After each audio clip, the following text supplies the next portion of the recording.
come on here and do a bit of an update, especially since things have kind of changed a little bit since I updated last. Last time I updated, I was on my first cycle off of soy ISO. I took soy ISO 2 cycles ago. It reduced my cycle length by like 20 days, and so I decided that next cycle to not take anything and see if my cycles would regulate, if they would stay 31, 32 days, which is what it was before I had my kids, or if it would lengthen back out to 40 or 50 days, which is what I was dealing with like 4 to 8 or 9 months postpartum. So I filmed my last update, I think, on cycle day 20 or 21, and that afternoon I started spotting, and I continued to kind of spot off and on very lightly for the next week, and I started cycle day 1 on, well, I ended up having a 28-day cycle, which I've never had unless I've been on birth control. So it would be incredible to continue having 28-day cycles. That would be amazing, but it kind of worries me that I spotted for a whole week before that, because I've had progesterone issues in the past. My first pregnancy, I had progesterone suppositories for the first 12 weeks, and I had a miscarriage, a chemical pregnancy between my 2 kids. So it kind of makes me think that progesterone is an issue for me. I didn't have to deal with it with the 3rd. They tested it. I think it was low, but in the normal range. So some things changed with our plans on trying to conceive baby number 3. We were wanting to try in June, and then I got really impatient and I convinced my husband to try this cycle, which I don't know, I've had really bad baby fever lately, and the timing would be amazing if I got pregnant now for a few things. Our kids would be equal spaced between the 1st and 2nd, and 2nd and 3rd. That would be really amazing. Also, I'd be far enough along. We went to go see his family and friends in London in June that I would be able to tell people I'd be past the 12-week mark. And it'd be really amazing to be able to tell them in person that we're pregnant, considering this is going to be our last pregnancy.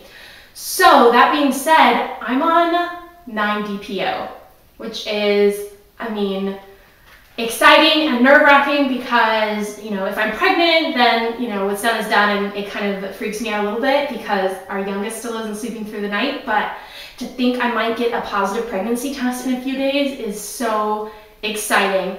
I really miss the excitement of trying to conceive. We only did it with our first, our 2nd pregnancy, the miscarriage, and my youngest son. Those were both kind of unplanned. So about this cycle, I wanted to test this weekend.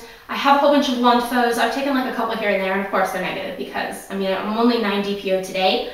So it would be too early, I think, although I did get really, really faint positives, I think around 9 DPO with my oldest. So I think I'm going to test either tomorrow, Sunday, or Monday, the 14th. I'd like to hold out. My period is due around Tuesday, I think, and that's going off of OPKs. I did get a positive ovulation test around cycle day 17 or 18. I think I ovulated on cycle day 19, if I have that right. So that would kind of put me towards a longer cycle. I have around a 12-day or 11-day luteal phase. So I would expect my period, I think I ovulated on the 3rd, that Friday. No, Thursday. It's the Thursday. I don't remember what day that was. I could look it up. I guess I'll look it up. I think I ovulated on March 3rd, which is a Thursday, because I got my positive ovulation test on March 2nd. So I'm counting the 4th as 1 DPO, putting me at 9 DPO today.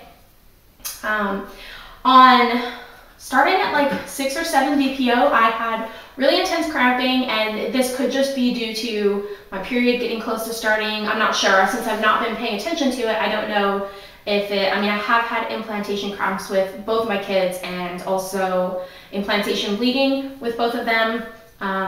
So I don't want to get my hopes up that that's what's going on.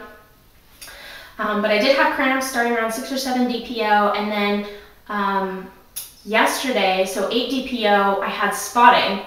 It was kind of a little red at first, and then for the rest of the day, a little tiny bit of brown, very, very little, not enough to need a pad or a liner or anything. So obviously that gets my hopes up, because I'm thinking like, oh my gosh, a baby could be digging in, and that would be so incredibly exciting. But if it's not a baby, then that means there's something going on with my cycle, and that wouldn't be helpful for trying to get pregnant, and that worries me a little bit. So I think I'm going to test. I'm going to try to hold out until Monday.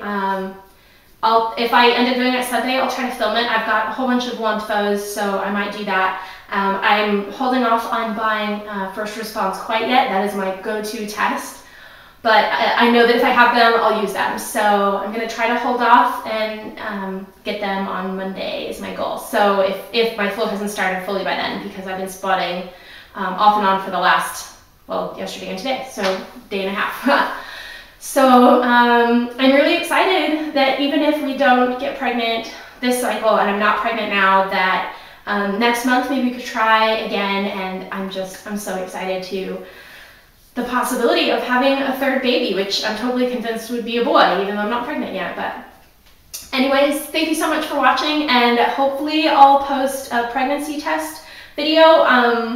I have posted pregnancy test videos before, and I post them either if they're positive or negative, so maybe I'll do an update tomorrow if I test, regardless of if it's positive or negative.